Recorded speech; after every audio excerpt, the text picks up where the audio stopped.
आइए सबसे पहले ज़ौक़ व मोहब्बत के साथ नबी आखिरुज़्ज़मान, शहनशाह कौन व मकान, सरवर ज़ीशान, महबूब रहमान, जनाब अहमद मुश्तबा हज़रत मोहम्मद मुस्तफ़ा सल्लल्लाहु ताला अलैहि वसल्लम की बारगाह आलीशान में झूम झूम कर हदिये दुरूद व सलाम पेश कर लें।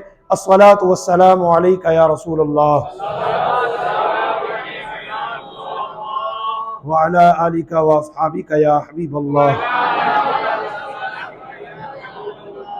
अस्सलातु वस्सलामु अलैका या नबियल्लाह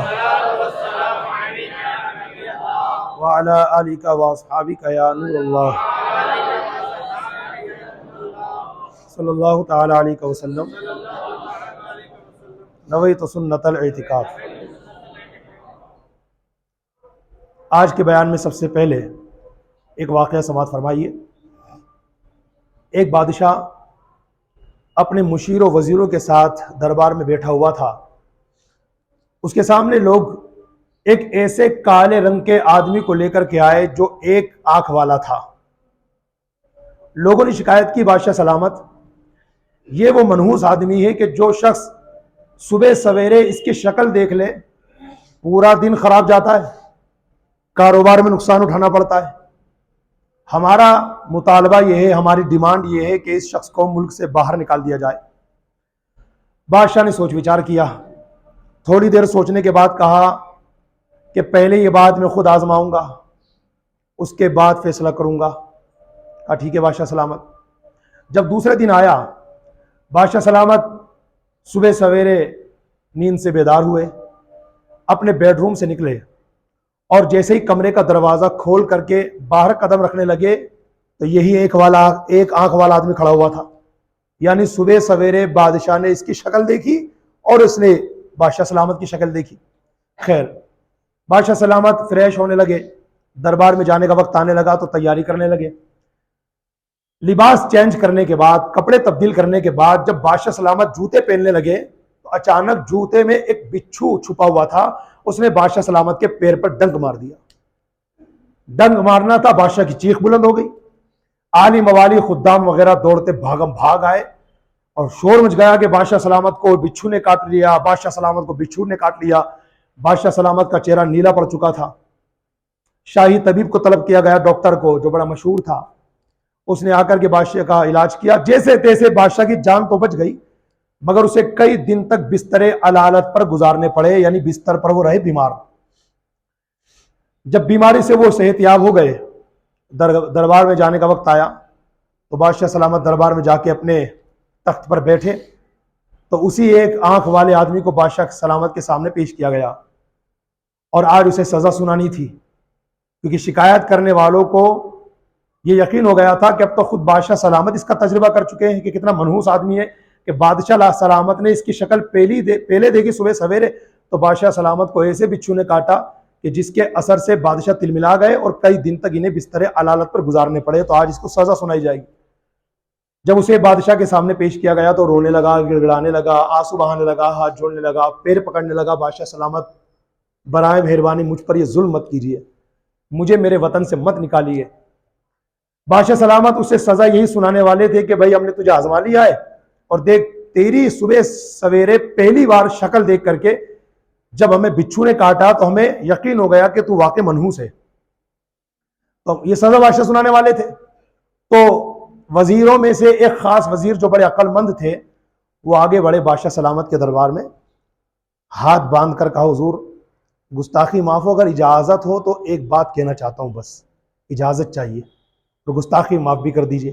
कहा कहो कोई दिक्कत नहीं है। कहा बादशाह सलामत, मैं ये गुजारिश करना चाहता हूं कि इस शख्स को सजा इसलिए सुनाई जाने वाली है ना कि आपने इसकी शक्ल सुबह सवेरे पहले देखी, आपको बिच्छू ने काट लिया। सरकार, मैं ये कहना चाहता हूं, गुस्ताखी माफ कीजिएगा, कि आपने सुबह सवेरे इसकी शक्ल देखी, आपको बिच्छू ने काट लिया। इसने भी तो सुबह सवेरे आपकी शक्ल देखी थी, जिसकी वजह से अब तक कैद में था और अब मुल्क से बाहर निकाल दिया जाएगा। बादशाह सलामत, माफी चाहता हूं, बुरा मत मानिएगा, मैं एक बात कह रहा हूं, फैसला आप करिए कि मनहूस कौन है, ये या आप। इसलिए आपने इसकी शक्ल देखी तो आपके बिच्छू ने काटा, इसने भी तो आपकी शक्ल देखी थी जिसकी वजह से ये अब तक कैद में था। तो मैं फैसला ही करवाना चाह रहा हूं, गुस्ताखी माफ हो, कि मनहूस ये हुए कि आप बादशाह सलामत ने जब इस अक्लमंद वजीर की बात सुनी तो वाकई में सख्ते में आ गए कि यार तुमने बात तो पॉइंट की है। बादशाह ने उस एक आंख वाले आदमी को सिर्फ आजाद नहीं किया, आजाद करने के साथ साथ बड़े इनाम करामात से नवाजा और ऐलान करवा दिया कि आज के बाद इस एक आंख वाले आदमी को किसी ने मनहूस समझा या मनहूस कहा या मनहूस जाना, उसे सख्त से सख्त सजा दी जाएगी। नमाज जुमा अदा करने के लिए जमा होने वाले मेरे प्यारे इस्लामी भाइयों, आज के बयान के सबसे शुरू में मैंने आपको ये वाकया इस बहस पर सुनाया है कि आज के मेरे बयान का टॉपिक है माह सफर और कौम की बदशुगूनी। हमारी कौम के अंदर ये बदशुगूनी के ढकोसले बहुत ज्यादा आम होते रहे हैं और आज भी हो रहे हैं। किसी चीज से बदशुगूनी लेना, किसी आवाज से बदशुगूनी लेना, किसी वक्त से बदफाली लेना, यह हमारी कौम में राइज है। चौराहे से मत गुजरिएगा, अगर कहीं चौराहा आ जाए तो साइड में से गुजरिएगा। क्यों भाई? इसलिए कि चौराहे में से गुजरोगे तो चुड़ैल पकड़ लेगी, मुसीबत आ जाएगी, बला आ जाएगी। मगरिब का वक्त हो चुका भाई, लाइटें जलाओ, लाइटें जलाओ। क्यों भाई? अरे लाइटें जलाना जरूरी है भाई, वरना बला आ जाएगी। अच्छा साहब, भाई साहब यहां से खड़े हो, दरवाजे पर मत बैठो, मगरिब का टाइम हो रहा है। क्यों चाचा? अरे बलाएं गुजरेंगी। अरे बला है कि आफत है यार। याद रखना, मैं आपके सामने 4 हदीसें भी पेश करने वाला हूं। पहली हदीस वो पेश करूंगा जो सुनन अबू दाऊद में है, दूसरी हदीस वो पेश करूंगा जो मजमूउज़ ज़वाइद में है, तीसरी हदीस वो पेश करूंगा जो अल मुअजमुल कबीर में है, और चौथी हदीस वो पेश करूंगा जो तारीख इब्ने असाकिर में दर्ज की गई है। और चारों हदीसों में मेरे प्यारे नबी हजरत मक्की मदनी मोहम्मद अरबी सल्लल्लाहु तआला अलैहि वसल्लम ने उन लोगों को पैगाम दिया है जो बदफाली लेते हैं, बदशुगूनी लेते हैं, कभी वक्त को मनहूस समझते हैं, कभी किसी आवाज को मनहूस समझते हैं, कभी किसी महीने को मनहूस जानते हैं, कभी किसी तारीख को समझते हैं, कभी किसी शहर, किसी जगह, किसी इलाके को मनहूस समझते हैं। मेरे आका सल्लल्लाहु तआला अलैहि वसल्लम ने इन तमाम तवहुमी ख्यालात यानी शैतानी वसवसों की काट की है। इंशाअल्लाह मैं आप हजरात के सामने वो 4 हदीसें पेश करूं। आइए तवज्जो के साथ वो हदीसें सुन लीजिए। और जो लोग आज बदशुगूनी में मुब्तला हैं, बदफाली में मुब्तला हैं, वो आज अभी इसी वक्त तौबा कर ले, वरना याद रखिएगा बदशुगूनी करने वालों का अंजाम क्या होता है। इन 4 हदीसों को सुनने के बाद अंदाजा लगाइएगा कि आप किस सफ में खड़े हुए हैं। पहली हदीस में पेश करने वाला हूं सुनन अबू दाऊद के हवाले से। अल्लाह के प्यारे हबीब लबीब, तबीबों के तबीब सल्लल्लाहु तआला अलैहि वसल्लम इरशाद फरमाते हैं, अत्तियरतु शिरकुन सलासन वमा मिन्ना वलाकिन्नल्लाह युज़हिबु बित्तवक्कुल। ये पहली हदीस है सुनन अबू दाऊद के हवाले से। हुजूर ने फरमाया बदशुगूली लेना शिर्क है, बदफाली लेना शिर्क है। सलासन, इसको हुजूर ने 3 बार फरमाया। और आगे फरमाते तुम में से हर एक को यह ख्याल आ जाता है, वलाकिन्नल्लाह युज़हिबुहु बित्तवक्कुल, लेकिन अल्लाह ताला तवक्कुल की बरकत से उसे दूर फरमा देता है। हुजूर अलैहि सलाम ने इस हदीस पाक में अपनी उम्मत को यह पैगाम दिया कि बदशुगूनी पर एतिमाद मत रखो, अल्लाह पर एतिमाद रखो। अगर कभी बदशुगूनी का मामला आ जाए ना, सामने ख्याल आ जाए कि यार ये काम करूं तो कुछ हो ना जाए, कुछ हो ना जाए, कुछ हो ना जाए, तो मेरे हुजूर अलैहि सलाम ने इस हदीस पाक के जरिए मैसेज दिया कि वो काम कर लो, बदशुगूनी पर नहीं, अल्लाह पर तवक्कुल करो। चौराहे से गुजर रहे हैं हम, बीच में से नहीं गुजरना। क्यों? चुड़ैल पकड़ लेगी, बलाएं आ जाएगी, भूत परी का असर हो जाएगा, साइड में से जाओ। नहीं, इस हदीस पाक पे जो है आप दर्स हासिल करके अल्लाह पे तवक्कुल कीजिए। नफ्स कह रहा नहीं साइड में से चल, नहीं बीच में से जाऊंगा। बदशुगूनी इस्लाम में हराम है, याद रखिएगा। एक हदीस हुई, दूसरी हदीस सुनिए। मेरे आका हुजूर ताजदार मदीना सल्लल्लाहु तआला अलैहि वसल्लम ने फरमाया, मजमूउज़ ज़वाइद के हवाले से हदीस है, आका अलैहिस्सलातु वस्सलाम इरशाद फरमाते हैं, मन रद्दतहु तियारतु अन शैइन फकद काफ़ शिरका। फरमाते कि जिसको बदशुगूनी ने किसी चीज से रोक दिया वो शिर्क में आलूदा हो गया। फकद काफ़ शिरका, वो शिर्क में आलूदा हो गया। कहिए सुभान अल्लाह। सुभान अल्लाह मैंने इस वजह से नहीं करवाया कि शिर्क में आलूदा हो गया, इस वजह से करवाया कि लाइट आ गई। चलिए माशाअल्लाह। तो दूसरी हदीस हुई, हुजूर ने क्या फरमाया, जिसे बदशुगूनी किसी चीज से रोक दे तो वो शिर्क में आलूदा हो गया। तीसरी हदीस सुनिए, आका दुजा सल्लल्लाहु अलैहि वसल्लम इरशाद फरमाते हैं, अल मौजमुल कबीर की हदीस है। आका दो जहां अलैहिस्सलातु वस्सलाम इरशाद फरमाते हैं, लैसा मिन्ना मन ततय्यरा वला तुतय्यरा लहू। फरमाते जिसने बदशुगुनी ली और जिसके लिए बदशुगुनी ली गई वो हम में से नहीं है।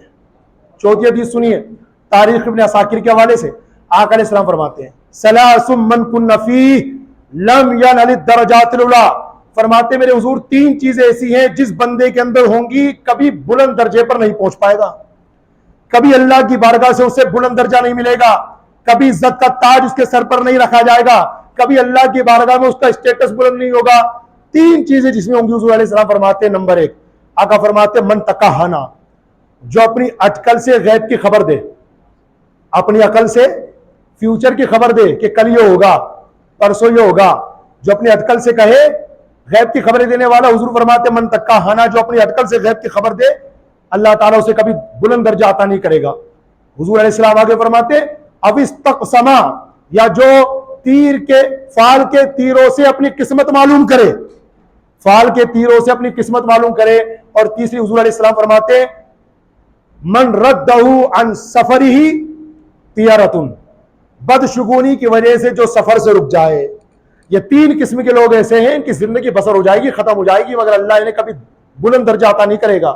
अब इस हदीस पाक के हवाले से मैं थोड़ी सी डिटेल आपके सामने बयान कर दूं। पहला मन तकहना, यानी जो अपनी अटकल से गैब की खबर दे। कुछ हमारे होशियार नहीं, डेढ़ होशियार लोग हमारे मुआशरे और सोसाइटी में रहने वाले आपको ऐसे मिलेंगे, चाय के होटल पर बैठेंगे, जिन्हें सिग्नेचर तो सिग्नेचर, अंगूठा लगाने का ढंग नहीं पता ना कि अंगूठा लगाया कैसे जाता है।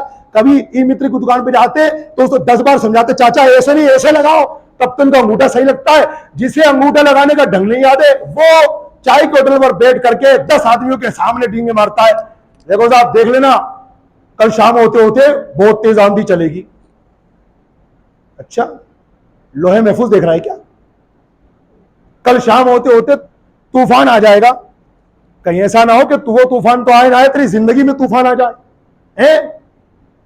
इस तरह के डींगे लोग मारते हैं। अगर यहां बैठे हुए मेरे लोगों में से और मेरी इस तकरीर को जो बाद में सुनेंगे उन लोगों में से अगर कोई मेरा भोला भाला भाई ऐसा मिल जाए जो ये देख रहा हो और वो जानता भी जिंदगी के बारे में, यार मैं तो इस तरह की कई डींगे मारता हूं, मैं अपने दोस्तों से कहता हूं कि कल दोपहर में ये होगा, परसों ये होगा, मैं तो इस तरह की डींगे मारता हूं। आज जुमा है 2 सितंबर, आने वाले जुमा को बहुत तेज बारिश आएगी। पता है नहीं क्या अल्लाह ने बताया तुझे कि हजरत जिब्रील आए थे? माज़अल्लाह, ऐसा तो कुछ भी मामला नहीं है, खाली अपनी अटकल से कर रहा है तो डर जा। इसलिए कि 1450 साल पहले मेरे और तेरे प्यारे सच्चे आखिरी नबी सल्लल्लाहु अलैहि वसल्लम ने फरमा दिया, मन तकाहाना, जो अपनी अटकल से गैब की खबरें देगा अल्लाह उसे कभी इज्जत अता नहीं करेगा। दूसरी हुजूर ने फरमाया अविस्तक़समा, यानी जो फाल के तीरों से किस्मत मालूम करे। आज भी हमारी सोसाइटी में ऐसे ढोंगी बाबा मौजूद है।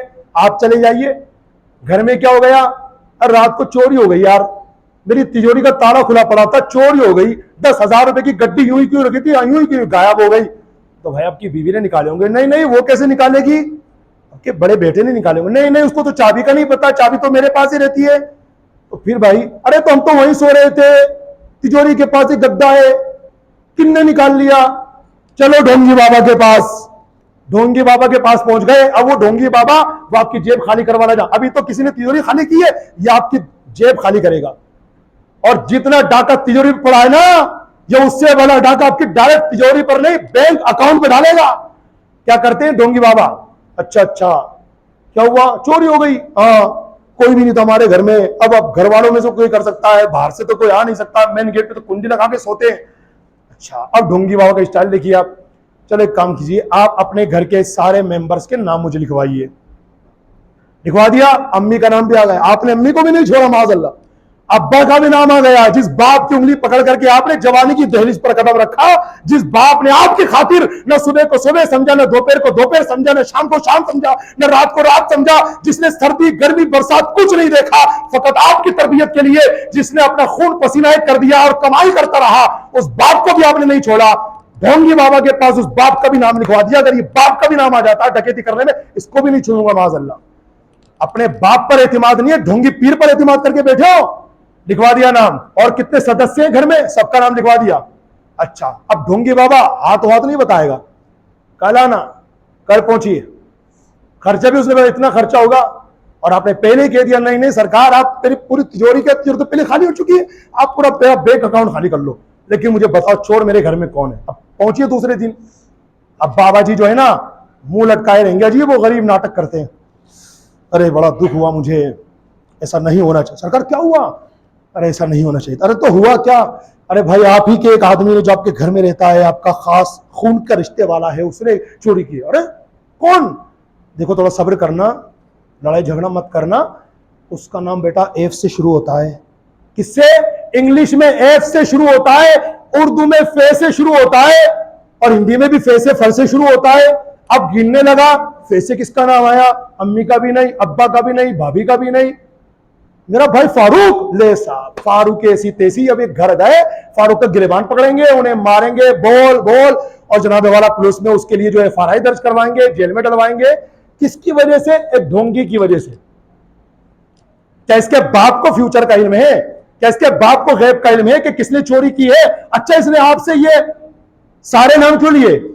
आपके फैमिली मेंबर्स की लिस्ट इसने क्यों ली? क्योंकि वो इतना बड़ा ढोंगी, उसको पता ही नहीं है कि आपके वालिद का नाम क्या है, भाई का नाम क्या है। उसने लिस्ट ली, दूसरे दिन बुलाया, ताकि इसी में से एक को सेलेक्ट करना है, उसी का नाम बदनाम करना है, अपनी तो जेब गर्म होनी होनी है। इस तरीके से हम मुस्लिम कौम को ये ढोंगी पीर बाबा बर्बाद करने पर लगे हुए। मत जाइए, लानत करता है अल्लाह ऐसे लोगों पर जो इस तरह के ढोंगी बाबाओं के पास जाते हैं, गैब की खबरें मालूम करने के लिए, खुद भी बर्बाद होते हैं वो बाबा, और इनको भी बर्बाद करते हैं आने वालों को। समझ लीजिए। अभी तीसरी इस हदीस में हुजूर अलैहि सलाम ने तीसरा शख्स वो फरमाया, मन रद्दहु अन सफरिही तियारतुन, कि बदशुगुनी की वजह से जो सफर से रुक जाए। ये काली बिल्ली रास्ता काटती है ना भाई, काटती है कि नहीं? काली बिल्ली बड़ी बदनाम है इस मुआशरे में। उसने क्या बिगाड़ा है यार? वो किस दड़वे में रहती है हम नहीं जानते, लेकिन बदनाम ऐसा करते हैं। अजमेर के सफर पे निकले थे पूरी बस लेकर के, ड्राइवर के आगे बैठे थे, ड्राइवर के पास केबिन में, वो देखा वो काली, भैया रोक रोक गाड़ी रोक। क्या हुआ? वापस चलो वापस चलो। अरे सरकार हुआ क्या? आगे मत जाना। अरे सरकार हुआ क्या? काली बिल्ली रास्ता काट गई, एक्सीडेंट हो जाएगा। क्या तेरे बाप ने लोहे महफूज देखी है कि वहां एक्सीडेंट हो जाएगा? ला हौला वला कुव्वता इल्ला बिल्लाह। मुसलमानों, सिर्फ हमारे जयपुर नहीं, राजस्थान नहीं, इंडिया नहीं, पूरी दुनिया के अंदर मुख्तलिफ बिरादरी के लोग मुख्तलिफ चीजों से, मुख्तलिफ तरीके से, मुख्तलिफ बदशुगुनियां लेते हैं। अभी मैं इंशाल्लाह आपके सामने लिस्ट बयान करने वाला हूं कि कैसे कैसे लोग बदशुगुनी लेते हैं और माज़अल्लाह अपने ईमान पर डाके डालते खुद अपने हाथों से। हुजूर ने क्या फरमाया? इसको शिर्क का शिर्क। अगरचे यहां पर शिर्क से मुराद शिर्क खफी है। शिर्क जली एक तो वो होता है कि जिसमें बंदे का ईमान ही खत्म हो जाता है, इसमें ईमान तो खत्म नहीं हो रहा, लेकिन ईमान कमजोर जरूर हो रहा है। वो अलग मैटर है कि माज़अल्लाह अस्तगफिरुल्लाह कोई बदशुगुनी को और बदशुगुनी पर तवक्कुल कर ले, करके अल्लाह ताला के अलावा माज़अल्लाह किसी को मौसर हकीकी जान ले, तो फिर तो डेफिनेटली ये शिर्क हो जाएगा। वो शिर्क जिसमें बंदे का ईमान खत्म, निकाह खत्म, बेअत खत्म, हज उम्रा सब खत्म हो जाएगा, नमाजें बर्बाद हो जाएंगी इसकी जितनी इसने पढ़ी है। अल्लाह के वास्ते अपने आप को बदशुगुनी से बचाइए, अपनी कौम के लोगों को, बिलखुसूस अपनी फैमिली के लोगों को इस बदशुगुनी की आफत से बचाइए। ये कौन सा महीना चल रहा है? माशाअल्लाह इस्लामी साल का दूसरा महीना। क्या नाम है इसका? सफरुल मुजफ्फर। इस महीने में भी हमारी कौम के लोग बड़ी बदशुगुनियां लेते हैं, खासतौर से हमारी माए बहनें। 1 2 3 4 5 6 7 8 9 10 11 12 13 ये शुरू की 13 तारीखें इतनी मनहूस समझी जाती है, इनका नाम रख दिया 13 तेजी। 13 तेजी, बहुत तेज है तारीख 13। किसने कहा है? हमारे घर के अंदर। फिर कहते हैं कैसी कैसी आफत आ रही मुसलमानों पर, कैसा कैसा जुल्म हो रहा है मुसलमानों पर, मस्जिदों में दुआ हो रही है, आयत करीमा के प्रोग्राम हो रहे हैं, और फिर भी यार कुछ समस्या का समाधान नहीं मिल रहा, बल्कि जुल्म बढ़ता ही चला जा रहा है। दूसरे लोग हमारे ऊपर बाद में जुल्म कर रहे हैं। बड़े भाई, हम खुद अपने आप पर जुल्म करने में लगे हुए हैं। इस्लाम ने जिन नजरियात का बाइकाट किया है, इस्लाम ने जिन ख्यालात का बाइकाट किया है, वो ख्यालात हम पाल के बैठे हुए हैं, और फिर कहते हैं यार। याद रखना मेरे भाइयों, अगर कोई बदशुगुनी ले लेता है, यानी ख्याल आ जाता है दिल में, जमाता नहीं। जैसे मैं वही मिसाल पेश करता हूं, हम कहीं जा रहे हैं, अब ये रास्ते में चौराहा आया, मां बहनें कहती है बीच में से मत गुजरो, साइड में से गुजरो। बहन क्यों? इसलिए कि बीच में जाओगे तो बलाएं नहीं पड़ जाएंगी। अच्छा, तो सबसे पहली बात, जब आपने बयान सुन लिया और ये समझ में आ गया कि बदशुगूनी की कोई हकीकत इस्लाम में नहीं है, इस्लाम नेक फाल लेने का कहता है, बदफाल लेने का नहीं कहता। नेक फाल अगर ले रहे तो मुस्तहब है, लेकिन बदफाली ले रहे तो हराम के मुर्तकिब हो रहे हैं। लेकिन अगर कोई शख्स चौराहे से इसलिए नहीं गुजर रहा कि दिल नहीं कर रहा, याद रखना, मैं बहुत जरूरी बात कह रहा हूं, चौराहे से गुजर रहा है मतलब बीच में से, साइड में से गुजर रहा है, क्यों? बदशुगुनी ले रहा है? नहीं नहीं नहीं, मैं बदशुगुनी को मानता ही नहीं हूं, मैं तो ऐसे ही गुजर रहा हूं बस, तो ठीक है, ये गुनहगार नहीं है। लेकिन अगर कोई चौराहे से साइड से इसलिए गुजर रहा है कि इससे गुजरूंगा तो बला आ जाएगी, तो ये 100% गुनाहगार है हदीस शरीफ के मुताबिक, क्योंकि इसने बदशुगुनी को अपने दिल में जगह दे ली। मेरी बात समझ गए तमाम इस्लामी भाई? ये जो महीना हमारे दरमियान आया है, माशाल्लाह, कमाल की बात तो देखो, अरे इन कम पढ़े लिखे लोगों से या तौहीन हो रही है, तो बड़े ज्यादा पढ़े लिखे लोगों से कहा जाए यार, मुहर्रम से लेकर के ज़िलहिज्जा तक, अब तमाम महीने काउंट कीजिए, तमाम महीने बरकत वाले, तमाम महीने कामयाबी के, मगर स्पेशली तौर पर जब अल्लाह की तरफ से इसे नाम दिया गया तो सिर्फ सफर नहीं, सफरुल मुजफ्फर कहा गया। ट्रांसलेशन क्या है? सफरुल मुजफ्फर, कामयाबी का महीना। मेरी कौम के लोग कहते हैं सफर के महीने में शादी नहीं करनी चाहिए, क्यों भाई? शादी करेंगे तो सक्सेस नहीं होगी। अच्छा, अगर किसी ने कर ली तो? बोले बच्चे नहीं होंगे। अच्छा, हो गए तो काम के नहीं होंगे, नेक नहीं बनेंगे। अच्छा, तेरी बोलती बंद करूं? सुन, इसी सफर के महीने में मौला अली बीबी फातिमा ज़हरा का निकाह हुआ था। शादी सक्सेस नहीं होगी, मुझे पता कायनात में इससे ज्यादा सक्सेस कौन सी होने वाली शादी है? बच्चे नहीं होंगे, हो गए तो नेक नहीं होंगे। मुझे पता हसनैन करीमैन से बढ़कर नेक कौन है, जिनके बारे में हुजूर ने फरमाया अल हसन वल हुसैन सैयदा शबाबी अहलिल जन्ना, मेरे बेटे हसन हुसैन जन्नती जवानों के सरदार। ये बदशुगुनी का मैं बाइकाट कर रहा हूं, सोशल बाइकाट। इसलिए मेरे भाइयों, बदशुगुनी अपने ज़हन से निकालिए। और ये सफर मुजफ्फर का महीना, खाली इसमें एक ही वाकया नहीं हुआ, कई वाकयात हुए। एक वाकया तो मैंने भी सुनाया, बीबी फातिमा ज़हरा मौला अली का निकाह इस महीने में हुआ। और बताऊं मौला अली को क्या कहते हैं हम? फातिह खैबर, खैबर का वो किला जिसको 40 बड़े बड़े पहलवान मिलकर के उठा ना सके, मौला अली ने एक हाथ से उठाया, फेंक दिया। सुनो, मुसलमानों को वो फतह खैबर इसी सफर के महीने में मिली थी। तीसरा और वाकया बताऊं, सैफुल्लाह हजरत खालिद बिन वलीद का नाम सुना है कि नहीं? जो अपने इमामे के अंदर हमेशा माशाल्लाह, जो इमामे में टोपी पहनते हैं, उस टोपी के अंदर हुजूर अलैहिस्सलाम का बाल शरीफ सीकर रखा हुआ था कि किसी भी जंग में जाते थे ना, फतेह करके आते थे, और जब कोई पूछता था ना कि आपकी ताकत, माशाल्लाह, फरमाया मेरी ताकत का कमाल नहीं है, ये देख मेरे आका अलैहिस्सलाम का मुंह मुबारक है। उसको दिखा देते थे इमाम उतार करके, देख मेरे आका का बाल मुबारक मेरी टोपी में है, जिसकी वजह से हर जंग जीतता हूं मैं। ये मेरी ताकत का कमाल नहीं, हुजूर अलैहिस्सलाम के मौजिज़े का कमाल है। तो हजरत खालिद बिन वलीद रज़ियल्लाहु ताला अन्हु इसी सफर के महीने में मुसलमान हुए, इसी सफर के महीने में। और जनाब एक और वाकया पेश आया, वाकया तो बहुत सारे, टाइम हमारे पास कम है। मदाइन, जिसमें किसरा का महल भी था, अल्लाह ताला ने मुसलमानों की फतह मदाइन की, वो भी इसी महीने में अता फरमाई। कितने वाकया सुनेंगे आप? तारीख बहुत पड़ी है, बयान हमारे ज़हन में बहुत सारा है। अभी तो लिस्ट भी मुझे करनी है ना कि देखो लोग कैसे कैसे बदशुगुनी लेते हैं। मेरे मोबाइल की घड़ी के हिसाब से सिर्फ 4 मिनट बाकी है मेरे पास, और इसमें बातें बहुत सारी। चंद एक बयान कर देता हूं ताकि मेरी कौम के लोगों को, मेरे इस्लामी भाइयों को ये बात समझ में आए कि इस्लाम में बदशुगुनी हराम है, इस्लाम में बदशुगुनी हराम है, इस्लाम में बदशुगुनी हराम है। एक बात और समझा दूं पहले, इसको शुरू करने से पहले। देखो, इस्लाम कहता है नेक शुगुन लेना है ना, अच्छा फाल तो ले लो, मुस्तहब है। फॉर एग्जाम्पल, उदाहरण सहित समझिए, आप सुबह उठे, घर से बाहर निकले तो माशाल्लाह सैयद साहब की ज़ियारत हो गई। आपने कहा माशाल्लाह आले रसूल की ज़ियारत हो गई, इंशाअल्लाह आज का मेरा दिन खैर से गुजरेगा। बाहर निकले, एक सुन्नी सहीउल अकीदा आलिम दीन की ज़ियारत हो गई सुबह सवेरे। आपने कहा माशाल्लाह इंशाअल्लाह आज मेरा दिन जो है ना भलाई के साथ अच्छा गुजरेगा, कारोबार में बरकत होगी, क्योंकि मैंने आज सुबह सुबह एक आलिम दीन का चेहरा देखा है। तो ये क्या है आपने लिया? नेक शुगुन, अच्छा शुगुन लिया ना आपने, अच्छी फाल, ये जायज है, मुस्तहब है, सवाब मिलेगा।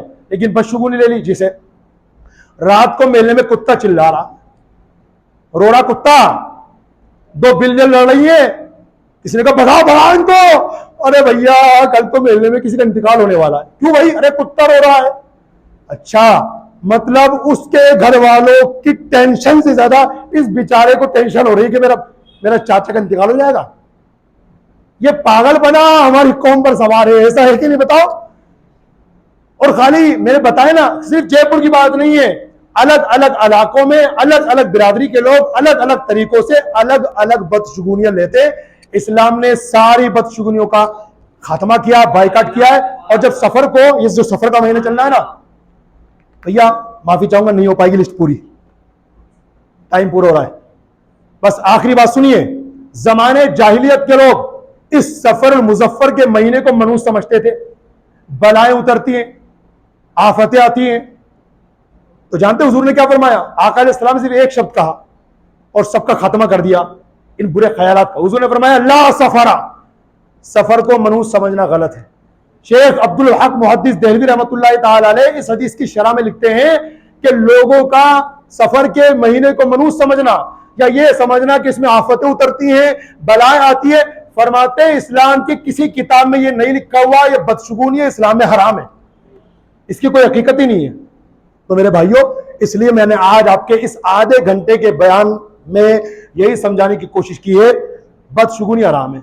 अब अगर कोई बदशगुनी ले रहा है और फिर वही काम हो जाता है तो उसे यह नहीं समझना चाहिए कि बदशगुनी सही है, माज़अल्लाह। यह समझना चाहिए कि अल्लाह ताला ने जैसा तकदीर में लिखा था वैसा ही हुआ। अभी मुहर्रम का महीना गुजरा ना, मेरे इमाम अली मकाम अपने घर वालों को लेकर के जा रहे थे करबला, कूफा जा रहे थे, तो रास्ते में एक बुजुर्ग मिले। उन्होंने इमाम अली मकाम को रोका, कहा हजरत आप वहां जाएंगे तो शहीद कर दिए जाएंगे, आपके साथ भी कूफा वाले वही बेवफाई करेंगे जो आपके बाबाजान मौला अली के साथ की, आपके भाईजान इमाम हसन के साथ की, आप लौट जाइए। तारीख में वो जुमला इमाम हुसैन का आज भी लिखा हुआ है, इसको याद कर ले करे तो। इमाम हुसैन ने फरमाया लन युसीबना इल्ला मा कतबल्लाहु लना, आप फरमाते हमें वही तकलीफ पहुंच सकती है जो अल्लाह ने हमारी तकदीर में लिखी है। बस खत्म बात। जो अल्लाह ने तकलीफ हमारी तकदीर में नहीं लिखी वो हमको नहीं पहुंचेगी, और जो अल्लाह ने हमारी तकदीर में तकलीफ लिखी वो पहुंच कर रहेगी।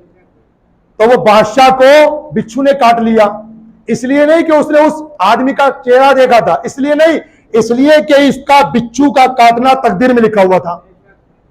इसलिए इन बातों को समझिए, बहुत प्यार से समझाने की कोशिश कीजिए, आप भी समझिए, अपनी माँ बहनों को समझाइए ये बदशगुनी इस्लाम में हराम है। वरना एक तरफ आप नमाज भी पढ़ रहे हैं, रोजा भी रख रहे हैं, नेक काम कर रहे हैं, सारी नेकियां कर रहे हैं माशाअल्लाह, और समझ रहे हैं अल्लाह की बारगाह में बुलंद हो रहा हूं। नहीं नहीं, बुलंद नहीं हो रहे और नीचे हो रहे हैं बदशगुनी की वजह से।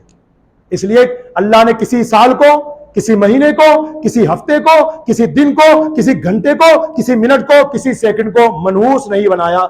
ये याद रखिएगा। अल्लाह पाक हम सबको बदशगुनी से बचने की तौफीक नसीब फरमाए।